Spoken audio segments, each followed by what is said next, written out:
मैं डॉक्टर अलका मित्तल अलीगढ़ से बोल रही हूँ। मैं पिछले 27 साल से प्रैक्टिस कर रही हूँ और मेरा अपना सलमेश हॉस्पिटल है, रामघाट रोड, अलीगढ़ में।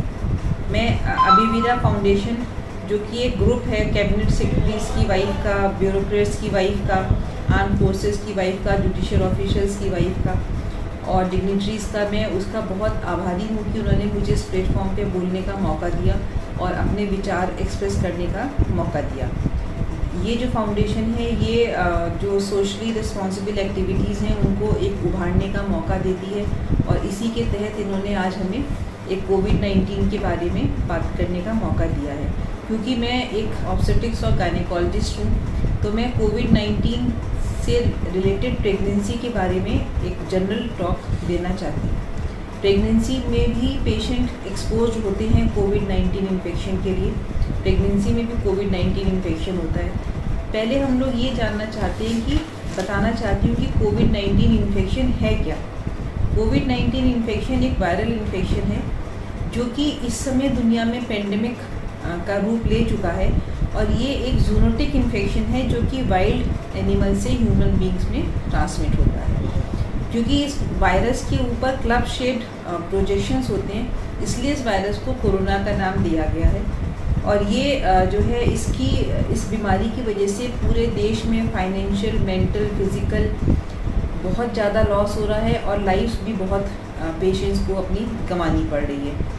ये सलाइवा से, थूकने से, खांसने से, छींकने से या किसी पेशेंट के बॉडी सिक्रीशंस की वजह से स्प्रेड होता है। अब अगर कोई प्रेग्नेंट पेशेंट है तो उसको क्या क्या प्रिकॉशन लेनी है इस पेंडेमिक के टाइम में। उसको एक तो अपने हाथ, प्रेग्नेंट पेशेंट को अपने हाथ बहुत अच्छे से साफ़ करने हैं कुछ भी काम करने से पहले तो अवॉइड करें कि वो घर से नहीं निकलें बाहर। अगर घर से निकलना भी है तो हाथ धो के, मास्क पहन के, दस्ताने पहन के, चश्मा लगा के तब निकलें, जिससे कि वो बाहर की धूल या मिट्टी से या किसी साथ में बैठे हुए पर्सन से एक्सपोज ना हो। उनको एक सोशल डिस्टेंसिंग बना के चलनी है। अपना चेहरा जब भी बाहर निकलें तो मास्क से ढक के रखना है। मास्क को रेगुलर यूज़ करना है और उसको रेगुलर वॉश करना है, वॉश करके धूप में सुखाना है। जब हमने मास्क पहन रखा है या किसी पेशेंट ने मास्क पहन रखा है तो हमें उसको बार बार आगे से टच नहीं करना है। उसको उतारने के लिए पीछे, कान के पीछे से उतारना है, ना कि हम उसको आगे से उतारेंगे। और जो गर्भवती महिला है उसके लिए सबसे इम्पॉर्टेंट होता है डाइट। तो उसको अपनी डाइट में एक तो कम से कम 10 से 12 गिलास पानी पीना है। उसको पानी की कमी नहीं होना चाहिए। डिहाइड्रेशन अगर है उसको, तो उससे प्रेगनेंसी की कॉम्प्लिकेशंस बढ़ जाते हैं। प्रोटीन ज़्यादा लेना चाहिए, जैसे दालें हैं, पनीर है, सोयाबीन है, ये सब चीज़ें।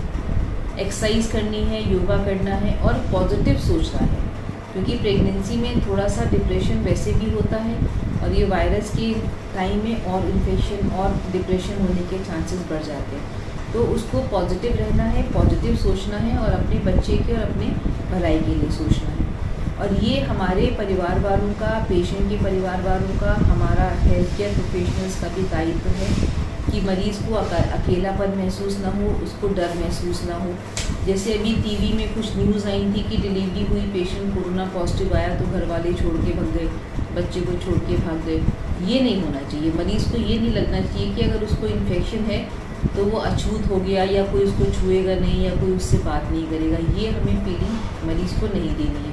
हमें मरीज़ को साइकोलॉजिकली भी संभाल के रखना है।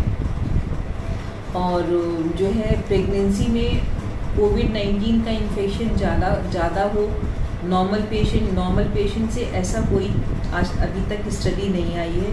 बल्कि जो निमोनिया होता है कोविड-19 का प्रेगनेंसी में, वो बाकी पेशेंट के मुकाबले उसकी सीवियरिटी कम होती है। लेकिन हाँ, जो प्रेग्नेंट पेशेंट को हार्ट डिजीज़ है, ब्लड प्रेशर बढ़ा हुआ है, डायबिटीज़ है या कोई भी एसोसिएटेड कॉम्प्लिकेशन है, तो उनको स्पेशली ध्यान रखना है। और बस हमें यही ध्यान रखना है कि मरीज़ों को हमें साइकोलॉजिकल भी संभाल के रखना है, मेंटली भी उनको सिक्योरिटी देनी है, फाइनेंशियली भी देनी है। जो प्रेगनेंसी में माँ से बच्चे को इन्फेक्शन जाता है या नहीं जाता है, इसका अभी कोई डाटा अवेलेबल नहीं है।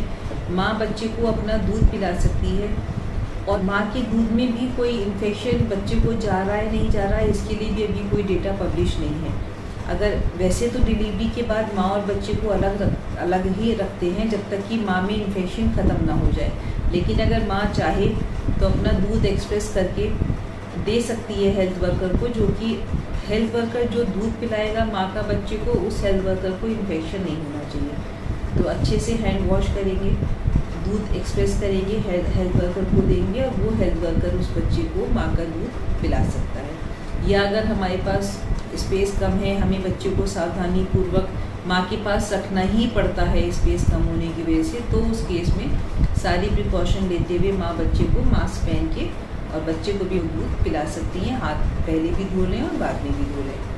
अच्छा, अगर कोई पेशेंट है जिसको कोरोना का इन्फेक्शन है, वो प्रेग्नेंट हो जाती है, तो उसमें कोई इंडिकेशन अभी एमटीबी का नहीं है। और कोई बच्चे में किसी भी तरह की बीमारी का रिस्क बढ़ता हो या बच्चे में कोई मेजर डिफेक्ट होने का रिस्क बढ़ता हो, ऐसी कोई स्टडी अभी तक अवेलेबल नहीं है। और जो गर्भवती महिलाएं हैं, जैसे हम लोग उनको पहले हर महीने में एक बार विज़िट के लिए बुलाते थे, लेकिन अब पैंडमिक देखते हुए कम से कम 4 विज़िट गर्भवती महिला की एक डॉक्टर के पास होना चाहिए, 12 हफ्ते पे, 20 हफ्ते पे, 28 हफ्ते पे और 36 हफ्ते पे, जिससे कि बच्चे का पूरा डेवलपमेंट पता चल जाए, उनको टीके लग जाएं और उनका एक अल्ट्रासाउंड, 1 या 2 अल्ट्रासाउंड उनके हो जाए। और गर्भवती महिला का भी ये रिस्पॉन्सिबिलिटी है कि जब वो भर्ती होती हैं तो उनको अपनी ट्रैवल हिस्ट्री, उनके आसपास कोई कोविड-19 पॉजिटिव पेशेंट तो नहीं है, वो उनको ऐसे कोई साइन सिम्टम तो नहीं है, और इस बारे में डॉक्टर को हमेशा उसके बारे में बताना चाहिए। उनके पेट में बच्चा घूम रहा है नहीं घूम रहा है, इसका भी उनको ध्यान रखना चाहिए। अपने खाने पीने का ध्यान रखना चाहिए, अपनी साफ़ सफाई का ध्यान रखना चाहिए। तो ये इन जनरल प्रेगनेंसी में हम क्या पेशेंट को बता सकते हैं और हम क्या केयर मरीज़ की ले सकते हैं, ये मैं आपको बताना चाह रही थी। धन्यवाद मुझे एक प्लेटफॉर्म प्रोवाइड करने के लिए। भविष्य में और भी मीटिंग्स करें आपके साथ, इसी की उम्मीद के साथ। नमस्कार।